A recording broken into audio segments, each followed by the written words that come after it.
Hello friends, welcome to Diksha educational hub. आज हम पढ़ेंगे बाल विकास का सिद्धांत। ये टॉपिक बहुत ही इम्पॉर्टेंट है। इस टॉपिक से सीटेट या एस्टेट में क्वेश्चन जरूर आते हैं, इसलिए बहुत ही ध्यान से इससे सुनिएगा, पढ़िएगा। चलिए शुरू करते हैं। बाल विकास के 10 सिद्धांतों के बारे में आज जानेंगे हम लोग। फर्स्ट है निरंतरता का सिद्धांत। सेकंड है व्यक्तिगतता का सिद्धांत, इसे व्यक्तिगत विभिन्नता का सिद्धांत भी कहते हैं। तीसरा है विकास क्रम का सिद्धांत। चौथा है केंद्र से निकट दूर का सिद्धांत। पांचवा है समान प्रतिमान का सिद्धांत। छठा है सामान्य से विशिष्ट प्रतिक्रियाओं का सिद्धांत। सातवां है मस्तकाधोमुखी का सिद्धांत। आठवां है एकीकरण का सिद्धांत। नवां है परस्पर संबंध का सिद्धांत और 10वां है वंशानुक्रम तथा वातावरण की अंतःक्रिया का सिद्धांत। ये हमारे 10 सिद्धांत हैं। पहला है निरंतरता का सिद्धांत, प्रिंसिपल ऑफ कंटिन्यूटी। मानव विकास एक सतत प्रक्रिया है जो जन्म से मृत्यु तक निरंतर चलती रहती है तथा उनमें कोई भी विकास आकस्मिक ढंग से नहीं होता है।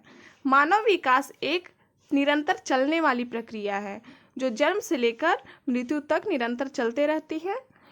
उनमें आकस्मिक ढंग से कोई भी विकास नहीं होता है, मतलब अचानक से कोई भी विकास इसमें नहीं होता है। हर अवस्था परिवर्तन के साथ धीरे धीरे विकास होते रहता है। जैसे जैसे नए अनुभव आते जाते हैं वैसे वैसे नई प्रतिक्रियाएं होने लगती है और उनमें विकास होता रहता है। दूसरा है व्यक्तिगत विभिन्नता का सिद्धांत, प्रिंसिपल ऑफ इंडिविजुअल डिफरेंसेस। मानव विकास का एक समान प्रतिमान होता है, किंतु वंशानुक्रम और वातावरण की विभिन्नता के कारण प्रत्येक व्यक्ति के विकास में कुछ विभिन्नता पाई जाती है। मानव का बच्चा मानव ही पैदा होता है, लेकिन उनमें भी अगर एक माँ बाप के 2 बच्चे हैं तो उनमें भी बहुत सारे डिफरेंसेस मिलते हैं, जैसे शारीरिक विभिन्नताएं, बौद्धिक विभिन्नताएं, सामाजिक विभिन्नताएं, नैतिक विभिन्नताएं, सांस्कृतिक विभिन्नताएं। स्किनर के अनुसार मापन किया जाने वाला व्यक्तित्व का प्रत्येक पहलू व्यक्तिगत विभिन्नता का अंश है। तीसरा है विकास क्रम का सिद्धांत। विकास की प्रक्रिया गर्भावस्था से मृत्यु तक निरंतर चलती रहती है, परंतु इस विकास का एक निश्चित क्रम होता है। सबसे पहले बालक का गामक और भाषा संबंधी विकास होता है। बालक पहले रोता है, फिर निरर्थक शब्दों का उच्चारण करता है, अंत में सार्थक शब्दों और वाक्यों पर पहुंचता है। इसी प्रकार गामक विकास में बच्चा पहले क्या करता है, हाथ पर पटकता है, फिर पलटना सीख जाता है, फिर बैठना सीख जाता है और उसके बाद खड़ा होना सीख जाता है और फिर चलना शुरू कर देता है। तीसरा है केंद्र से निकट दूर का सिद्धांत। इस सिद्धांत के अनुसार विकास का केंद्र बिंदु स्नायुमंडल होता है, जिसे स्नायुमंडल मतलब नर्वस सिस्टम होता है, जो पूरे बॉडी के पार्ट को कंट्रोल करता है। विकास की गति केंद्र से दूरवर्ती भागों की ओर चलती है।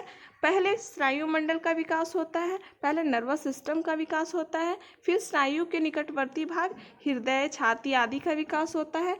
अंत में दूरवर्ती भाग एवं उनकी उंगलियों पर नियंत्रण होता है। जैसे पहले बच्चा का नर्वस सिस्टम का विकास होता है, जैसे वो हाथ पैर पे कंट्रोल करना सीख जाता है, उसके बाद फिर किसी चीज़ को अपनी उंगलियों के सहारे पकड़ना सीख जाता है। पांचवा है समान प्रतिमान का सिद्धांत। समान प्रजाति के विकास के प्रतिमानों में समानता पाई जाती है। प्रत्येक प्रजाति चाहे पशु हो या मानव हो, अपनी प्रजाति के अनुरूप विकास का प्रतिमान का अनुसरण करती है। छठा है सामान्य से विशिष्ट प्रतिक्रियाओं का सिद्धांत। मनोवैज्ञानिक ने यह भी स्पष्ट किया है कि मनुष्य का विकास सामान्य प्रतिक्रियाओं से विशिष्ट प्रतिक्रियाओं की ओर होता है। जैसे हरलॉक के अनुसार विकास की सब अवस्थाओं में बालक की प्रतिक्रियाएं विशिष्ट बनने के पूर्व सामान्य रहती है या सामान्य प्रकार की होती है। जैसे बालक पहले वस्तु को मुंह में रखता है, फिर उसके बाद वो अपने अनुभव से फिर खाने वाली चीज़ों को ही मुंह में सिर्फ रखता है। उसके बाद एक निश्चित समय में निश्चित ढंग से खाना सीख जाता है। जैसे पहले बच्चों का कोई टाइम टेबल खाने का नहीं होता है, और जैसे जैसे वो बड़े हो जाते हैं उनमें एक अनुभव आ जाता है, एक टाइम टेबल उनका खाना खाने का बन जाता है। जैसे सुबह में नाश्ता करना, फिर खाना खाना। इसी तरह मनुष्य के विकास में सभी क्षेत्रों में सामान्य प्रतिक्रिया होती है, उसके बाद विशिष्ट रूप धारण करती है। जैसे एक नवजात शिशु में प्रारंभ में एक समय में अपने पूरे शरीर को चलाता है और फिर धीरे धीरे विशिष्ट अंगों का उपयोग करने लगता है। जैसे पहले बालक हाथ पैर सब चलाता है, लेकिन जैसे जैसे वो बड़ा होते जाता है वो ज़रूरत के अनुसार अपने अंगों का यूज करता है। जैसे किसी चीज़ को पकड़ना है तो वो हाथ का यूज करता है, चलना है तो वो पैर का यूज करता है।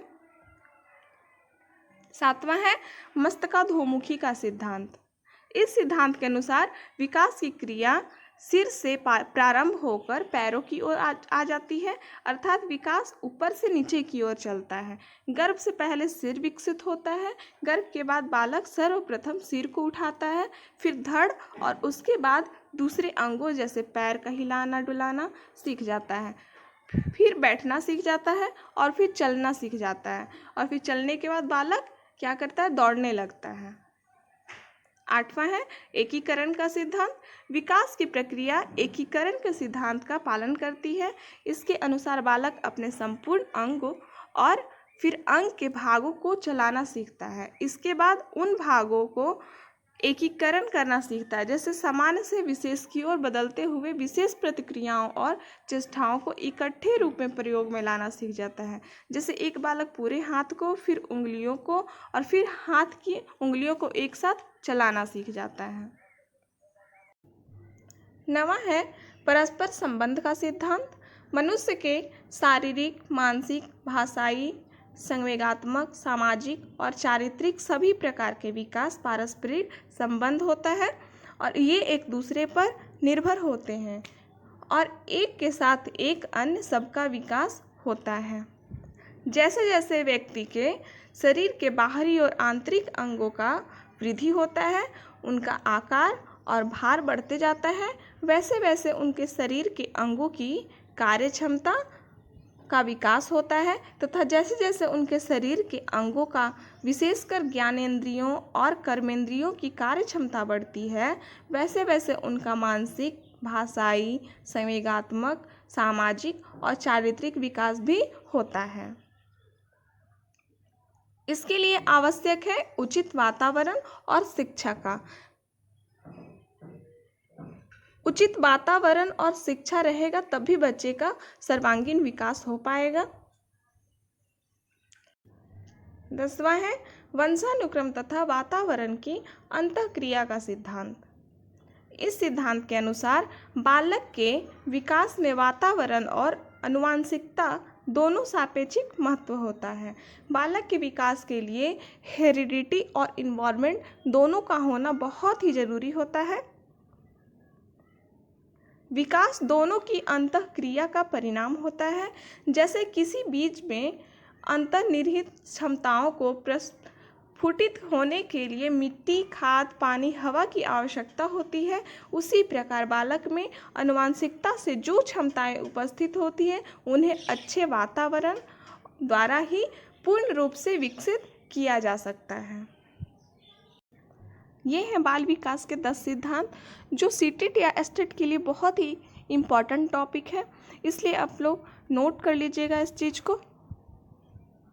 अगर आपको मेरा वीडियो अच्छा लगा हो तो प्लीज़ लाइक और शेयर ज़रूर कीजिएगा। अगर आप मेरे चैनल पर नए हैं तो प्लीज़ मेरे चैनल को सब्सक्राइब कर लीजिएगा। फिर मिलते हैं नेक्स्ट वीडियो में नए टॉपिक के साथ।